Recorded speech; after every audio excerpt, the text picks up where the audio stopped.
Hi everyone. Today we are going live talking about one of my favorite topics, which I feel have a significance when it comes to your PCOD and hormones. The topic for today is balancing your chakras and learning some few simple practices that you can inculcate in your daily routine, which will definitely help in balancing your hormones, in adjusting your PCOD. And someone really special is joining us all the way from London. Her name is Krishna. I met her in Mumbai at a very quick workshop she was hosting at Soho House, and she was talking about how to do chakra balancing every day during a meditative practice.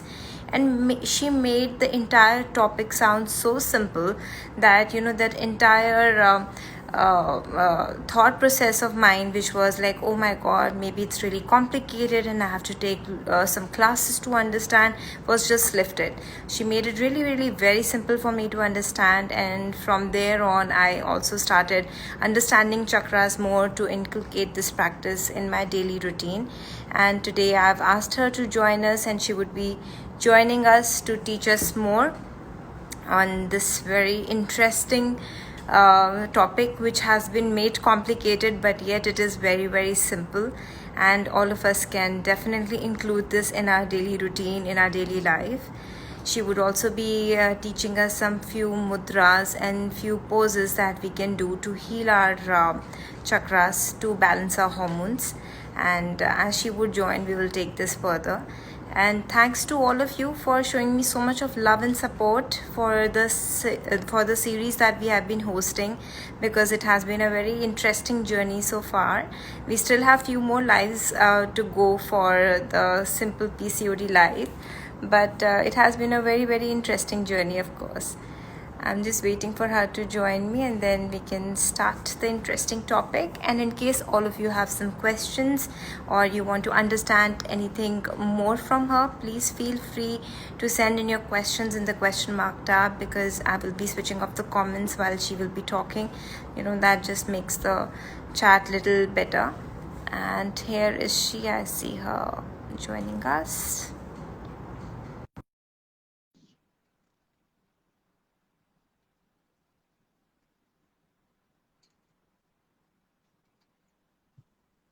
Hi. Hello, Krishna. How are you? I'm good, thank you. I'm good. How are you doing? Good. So happy to see you. Yeah, it's really good to see you as well. You look really well. Thank you. Thank you. So do Yeah. you. You look all fresh. Thank you. Thank you So I so was much. telling my viewers that, I happened to attend one of your workshop at the Soho House, and which was really interesting. You made the entire, understanding of chakras so simple and yet so easy for us to follow at home. So that's where we are getting Krishna with us to talk about chakras and healing today. Yeah, thank you so much. Thank you so much. I think that's really key, and that's actually very much what I try to do, which is that kind of demystify and make things really simple, because I Yes, think fundamentally they really are. They're yes, very straightforward and simple for us to learn exactly. certain things and practices. Yeah. Yeah. So we're discussing PCOD today. Yes. So a little bit about yourself first, Krishna. That tell us a little bit more Yeah. about your journey. I remember you telling me that you were working with corporate world before, and then how your transition towards the spiritual world and chakra started. So tell us a little bit more about yourself. Okay, super. So, my story, I'm going to make it a little bit shorter because we would be here for a very long time otherwise. But yes, I started off, I've done everything like the way that we normally do, which is you get the right degree, you start doing the correct job. Like I was working in the corporate world for a very long time, and in leadership roles, which Mm-hmm. are quite stressful. Mm-hmm. And I really wanted to work my way up the ladder, so I did. And I think I got to a really good position, like very high up, but then I was very stressed out. And I felt it taking a toll on my health Mm-hmm. and my well-being. Mm-hmm. And then a few life circumstances, like, my father passed away unexpectedly, and my sister Mm-hmm. was very ill for a while, my older Mm-hmm. sister, with an Mm-hmm. aneurysm in the brain. And Mm-hmm. I think all of these things basically just put some things into context, which was that life is very short. Yes. It can be very unpredictable, and especially even right now with the pandemic, it's kind of proving this point. Mm-hmm. So I wanted to make sure that I do things that I love, and I'm invested in my well-being. So Right. yeah, so I switched completely from the corporate world and moved into I did some intensive yoga teacher training and learned loads more about meditation and spiritual development that I used to do as a hobby. I made it my profession. And music was something that I've always loved, but I was very afraid to work in. So I just took the plunge basically with all of this And you stuff. have So blended all of it together so beautifully and simply that for anyone that whom you're teaching, it just makes it very interesting and simple. You know, a lot of the youth today is very, let's say, afraid to imbibe this in daily activities. They feel, oh, this is not meant for me. This is too complicated. I don't have the time. And when I attended yeah. your workshop, I felt, oh, wow, this is so simple. Oh, thank you. Thank you. Yeah, but that is the point. That is the point. I think that a lot of people that I meet also, especially the youth today, they think that spirituality or even meditation and yoga, they're like, oh, that's for old people. Yeah. And it's like, Yeah. no. Yeah. If you do it now, you might live to be older. Yes. It's not for old people, and you don't do it when you're retired and things like this. If you start now, it will keep you young for a very, very long time, actually, in a good way. Absolutely. Absolutely. So tell us a little bit about how chakra balancing can help with PCOD or hormonal balancing. Is there a correlation? If there is, then what is the correlation? Yeah, definitely. So chakra balancing can most definitely help with PCOD. So with PCOD, me being a woman as well, I've and most of my friends that I know also have either got cysts or have fibroids. And the thing is, I think a lot of women don't talk about this, so Yeah. we aren't aware of how many people have it. Yeah. So it's really great that you're doing this conversation, because the more we talk about it, the more people realize that it's very common and it's not something to be afraid of. Yeah. Now back to the chakra balancing. So I am a strong believer in energy and like the balance in our bodies of the different energies that we have. And apparently on the yoga side, when you have things like PCOD or cysts or fibroids, a lot of it is because of an imbalance in your masculine and feminine energy. And also it can be very strongly related to stress. So obviously now bringing about balance to our chakras and even some yogic practices, whether it's asana or pranayam, and the mudra and the mantra that I will also show the viewers today as well. All of these things help to restore the balance in our body, so there's more harmony. So the energies are harmonized again, which is what we ideally want. And then it can help to start manage the PCOD, because I'm a bit afraid to always say that it's going to completely cure it, because we cannot guarantee this. But it will definitely help manage a lot of the symptoms and a lot of the stress associated with it. Absolutely, you're right. You're right. So we all understand over here, more or less, that we have 7 chakras in our body, and each chakra has a different color. It just signifies a different kind of attention or sphere in our life. So can you give a little bit of overview, and then we can go towards the sacral chakra, the one that is meant for our PCOD balancing? Yeah, sure. Definitely an overview of just the asana practice or the pranayam and these sorts of things. Yes. Or, Yes. So there are some very basic and very simple asanas that we can also do to help bring the balance about. And these are just practices that you can try and do, if possible, on a daily basis. That would be wonderful. But even if not on a daily basis, even if you can try and do it a few times a week, you will start to notice quite a difference, I feel. Okay. So yeah. Does that help to answer a bit of your question? Absolutely. So let's start, because people, I'm sure the viewers who are joining us, and they are all from different spheres of learning. Some know it, some don't know it, but let's try and give them maybe 2 or 3 things that they can start imbibing in their practice every day. Wonderful. Okay, super. So I'm going to start with one of the most simplest things that we can do is the Arson, which is the Butterfly Arson. Yeah. You might have seen images of this. So I'm just going to put my phone down so I can give you a bit of a demonstration and reposition it. Yeah, cool. Okay, great. So it's a very, very simple one. And I think that, people sometimes are intimidated by yoga because they think that they can't do it. This is really easy. So the Butterfly Arson is you just bring your feet together like so. Yeah. And as much as you can, so don't overstress yourself. You shouldn't put too much pressure on your knees. Yeah. But just as much as that is comfortable for you. And then so you just hold it here. And if you can flap your legs a little bit, that is wonderful. And that just helps to kind of start the energy flowing back in this area, which is where we're focused on. We're focused on our Swadhisthana, which is a sacral chakra, which is located at the sexual organs, right? And that's where the PCOD issues are. So we're kind of helping to activate the flow of energy again. So this asana is really, really good. It's also very, very good when women are on their menstruation. When it's that time of the month, if you want to kind of do this, this will help to relieve a lot of the stress and the pressure in the womb area. So they can do it during their periods as well? You can do it during your period, yeah. And actually, I would advise that you definitely do try and do it during your period, because it will help to ease up a lot of the stress and the pressure that we have in our womb area. Yeah. Another really good thing is actually the cobra. So the cobra is very, very, the Bhujang Asana that we're all very, very familiar with. So I'm going to try and go this way. So you come down, right? And we go straight down, and then our hands are above just by our shoulders, and we push ourselves up. Okay. To Bhujang Asana, right? Now it's really, really simple. But also what's happening is, if you see that when I'm going down and then I go up, the main area that is getting the pressure is here. So it's kind of helping to elongate the womb area quite a bit. And you can really feel it, like relieving and releasing a lot of the stress and the pressure in this area. Yeah. Good. So those two things I definitely very, very strongly recommend. So the butterfly, and the butterfly, you can stay in that posture for as long as it's comfortable for you. So even if sometimes you're sitting and watching TV or something like this, it's a really wonderful thing to sit in that asana, because it will just help to relieve any sort of pressure and the symptoms that are associated with PCOD. Wonderful. That's a very good point.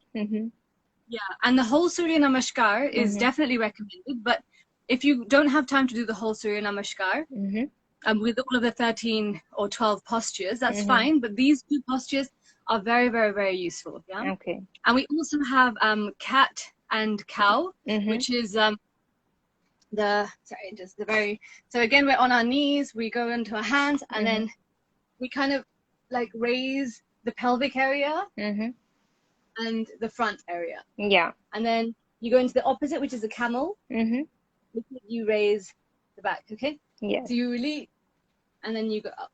Yeah. Perfect. So this is also very, very good. And I'll throw in one more, which is really, really simple, and this is really good to know too. It's the Yoni Mudra.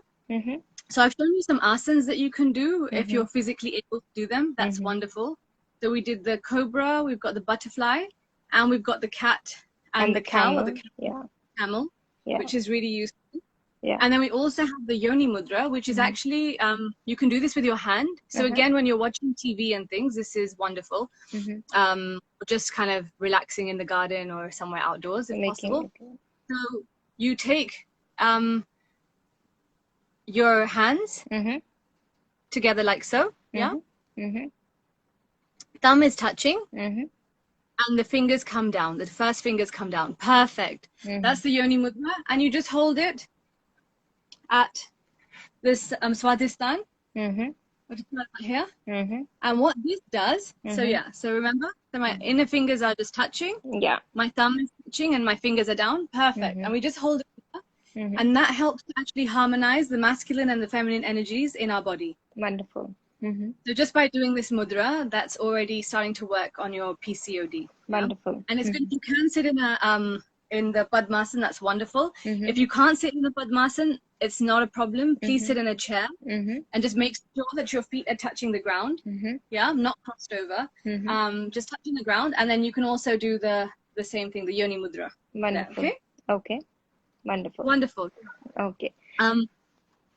Shall I share one more technique? Yes, please. This is really great. Yeah. Yeah, I hope it's helpful. Another thing that you can do also is the alternative nostril breathing. And again, as we've talked about with PCOD, what happens a lot of the time is that it's the imbalance. or it's the disharmony in our body. And I'm a very strong believer of energies being balanced in your body and bringing about that harmony. So the alternative nostril breathing that we do with pranayam helps to, again, restore the balance of the masculine and the feminine, and just generally calm down our nervous system and our hormonal system, which is what kind of focused on here. So with Nadi Shodhana, you basically, you start with the left. So I'm going to use my thumb to block and the first finger. And we're going to alternate. So I'm going to start with my left. So I'm going to breathe in through my left nostril, just for a few seconds, even 2 seconds. Let's do. Cross over to the right. Exhale. 1, 2. Inhale for 2 seconds. Switch to the left. Exhale for 2 seconds. Inhale for 2 seconds. Switch over to the right. Exhale for 2 seconds. Inhale for 2 seconds. Switch over to the other side. Exhale for 2 seconds. And you carry on like so, basically. Wonderful. If you can do that even for 5 minutes a day, you should notice a considerable difference just in your state of well-being and feeling a little calmer with things. So Krishna, also if you can touch upon something for the throat chakra, because a lot of these PCOD suffering girls, they also have imbalance related to the thyroid, which is also related to the throat chakra right here. So if you can also teach us some mudras or asanas for throat chakra. Yeah, okay, wonderful. Yeah, so as I had mentioned with the Bhujangasana, the cobra, the cobra actually also helps with the throat chakra, because when we're going up, as I had demonstrated, we're actually stretching out our throat as well. So it really helps.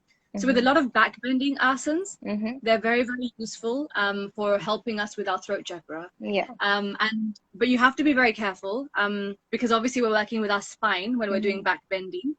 So even when you're if you're able to stretch up and look upwards and stretch backwards, as much as is comfortable for you, that already starts to open up our throat. And sometimes I like to use like a prop, so either a wall or even a chair, because I find it really hard also just to kind of go backwards and fall backwards. It's quite a daunting thing. So even if you have a prop, so for example, I have a bit of a chair here in my studio. So even if you are able to, for example, just sit comfortably on your knees, sit upwards, and then reach your hands backwards, so that you reach backwards towards the prop.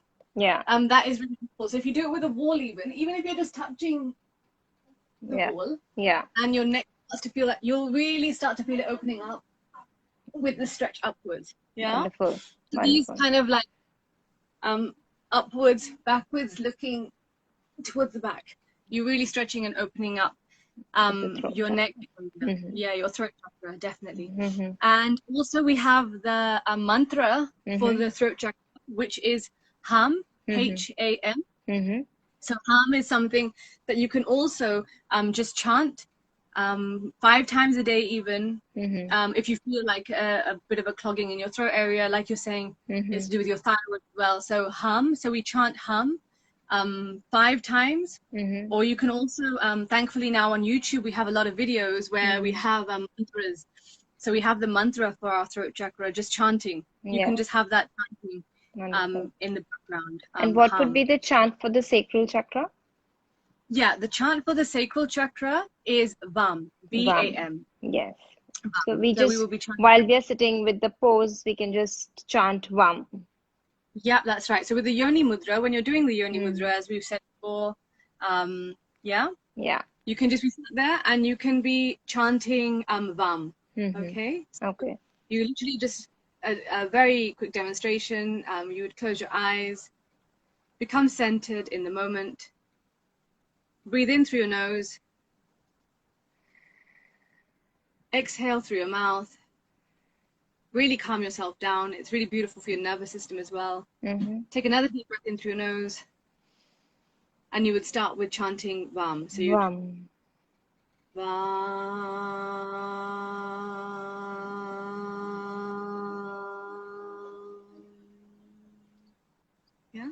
and you keep Wonderful. going a few more times. So maybe do that about 5 to 10 times Wonderful. until you start to notice a difference, and you will notice a considerable difference, which is Wonderful. really, really, Wonderful. yeah.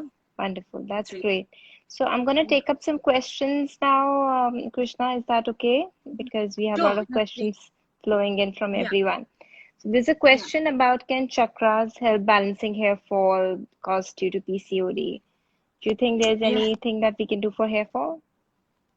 Yeah, so for hair fall, definitely also, depending on how mobile you are as Mm-hmm. well, just kind of being mindful of that. Mm-hmm. Yes, there are things that you can do. Bringing out balance in your 7 main chakras Mm-hmm.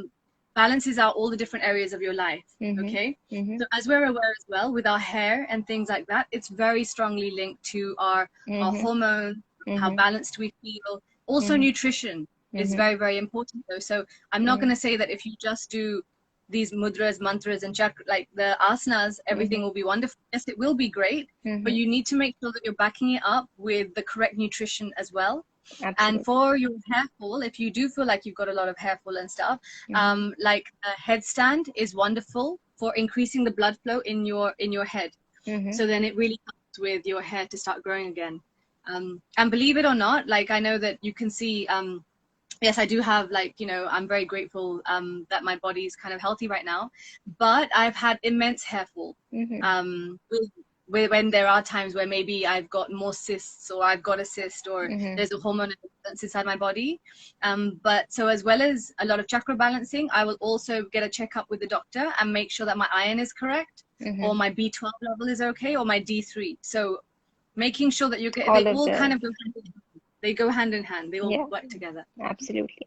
So there's a question from Vinay. He's saying he's feeling really restless and tired when he wakes up. So suggesting some mudras for him, please. Yeah, so for that, you could do the Kapal Bhati, Mm-hmm. the breathing. Mm-hmm. That would be really helpful because it basically fires up. Yeah. It's your internal fire. Mm-hmm. You're getting it, like, really revved up like an engine. Mm-hmm. So it's very, very helpful in Mm-hmm. you starting to be able to, Mm-hmm. feel a little bit more energized, and you're Mm-hmm. bringing in more energy, Mm-hmm. which is really, really useful. So Mm-hmm. that is, you're sitting in Mm-hmm. the Mm-hmm. our lovely posture, Padmasan, Mm-hmm. and then you're just breathing. So you're just like,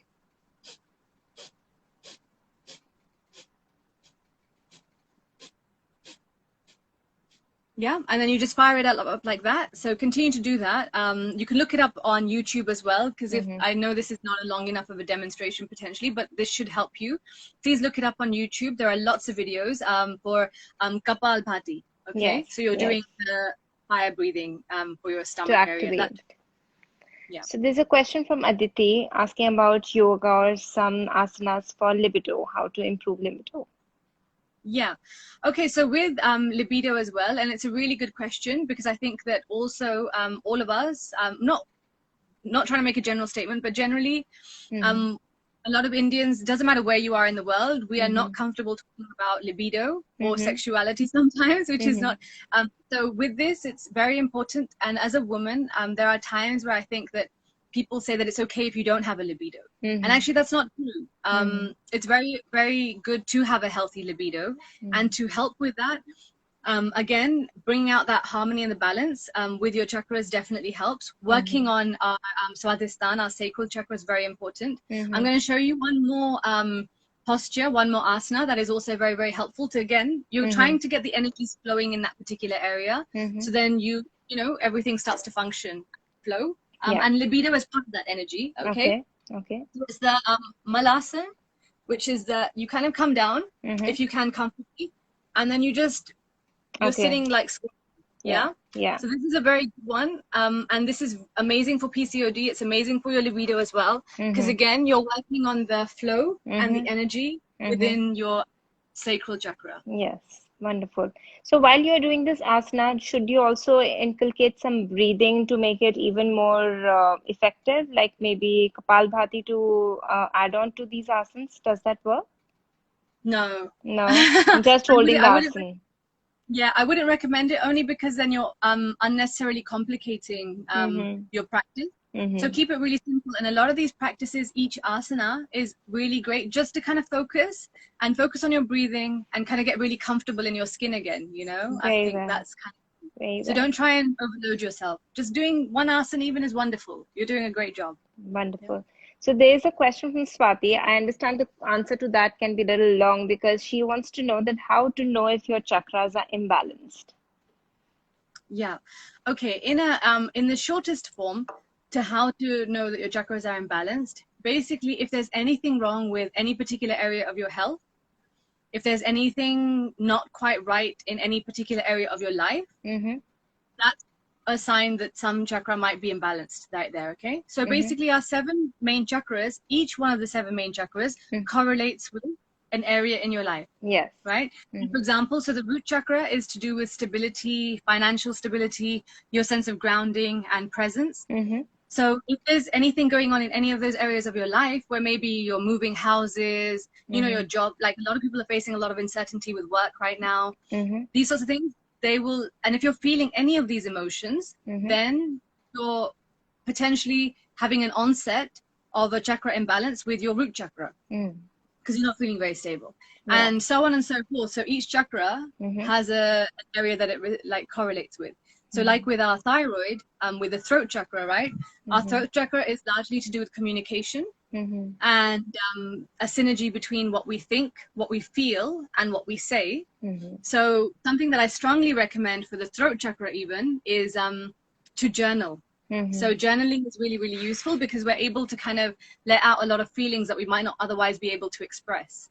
So yeah, so if there's any sort of disharmony in any area of your life, just see which chakra that correlates with, or you can reach out to us, or you can reach out to me, and you can tell me like which, and that there's a chakra that correlates with that area of your life, and that's the chakra that might be a little bit affected. And if you start to work on that chakra through mudras, mantras, and maybe asana, then that should hopefully also harmonize the area of your life, you know? So it's like a domino effect. Very well. So I have a question here from Apeksha. She wants to know about some breathing pattern that can help in losing weight. Yeah, so the breathing pattern. So actually the Kapalbhati is wonderful for actually weight loss as well. It's a very strong one for weight loss because just by the breathing, it actually starts to tone up your core muscles. And this is actually where we store a lot of our fat because we store our emotions and stress and things here as well. So it will help to just start to shed it. So the Kapalbhati is amazing for that as well. Yeah, even for PCOD patients, they have more and more of visceral fat, which is, and also that's more around their tummy area. So Kapalbhati is actually amazing that one should do. And there's a question from a lady who is asking that would chakras be helpful for pregnant women when they're suffering from backache? What kind of chakra balancing should they be doing? Yeah, so just chakra balancing definitely, but also the asanas are also chakra balances in themselves. So there are certain asanas that you can be doing.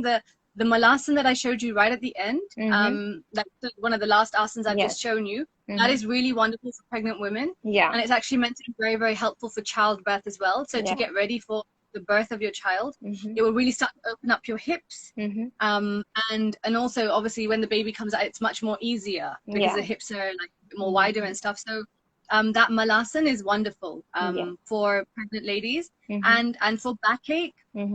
I would say even like I don't want to overstress your body too much because obviously you're in a more delicate state or more of a, you know, you want to take care. But even just elevating your legs against a wall, that's really nice to kind of relieve the pain in your lower back. You could, like, the plow is something that a lot of people do just normally, but with a pregnancy, I just wouldn't want to advise that. So I would just suggest, even if you can just like go next to a wall and then prop your legs up so that they are on the wall. And then that will start to relieve the pressure in your lower back. I remember doing this while I was pregnant because I used to get a lot of backache. I used to just prop up my legs up end of the day, and that really, really used to help me a lot. So that is a very safe asana to do. And of course, the malasana or the gardeners or the prayer pose that you're suggesting, I think that's really, really very, very brilliant, even for women who are pregnant, because that will help open up the pelvis and make it even easier later on. Then I have a question from someone asking about asanas to reduce vertigo. Would there be any asanas for that? Asanas to reduce vertigo. So nothing too strenuous, definitely. Vertigo and these sorts of things, because it's an imbalance of the liquids, obviously. Yeah. So we don't want to over stress yourself. So I would strongly suggest all the things we've done so far largely are fine for you. I would say please avoid doing headstands. Yeah. Because you just don't want to imbalance or touch that sort of area so much. But the asanas we've done so far are great. But I think if you can focus more on, say, even the meditative practices or the pranayam, that's wonderful. Yeah. I No think jerky moments. Yeah, no movements, nothing too stressful for your body, but it's beautiful for your mind, and hopefully that in itself will start to harmonize the And that's great, Krishna. So I think we have answered most of the relevant questions here, and we're towards the end of our live. Would you like to share like how everyone can reach out to you, or any online classes that you are doing that one can enroll for? That will be great if someone wants to take this further. Yeah, super. Thank you so much. If you do want to follow my journey, I am on Instagram. It's probably one of the social media portals that I do visit more frequently. So my Instagram handle, I'm sure I'm going to tag you that. Yes. You can just please feel free to follow me or drop me a message if you have any questions even after the session. Yeah, and I also usually announce my classes on my stories or in a post, and I've been doing a lot of workshops online. A lot of them are either free or the money is being raised for migrant workers and their in India. So please please feel free to follow, and I'll post as much as I can. And that's the best way right now. I would love to suggest in person, but we're not able to do much in person. No, in fact, right Krishna, I've been looking at your Instagram page, and for all the viewers, she also does these amazing art therapy sessions for chakra balancing, wherein you can, reach your chakra balance through art. So these are all different ways which you can imbibe together. So this was a very brief yet very informative session. And thanks, Krishna, for joining us and giving us your precious time. I'm sure all of us have learned something or the other today. Thank you so much. Thank you so much for having me. I really appreciated it. And keep up the good work that you're doing. Okay. Thank you, Krishna. See you soon in Mumbai. Bye. Bye. Thank you. Look forward to it. See you. Bye.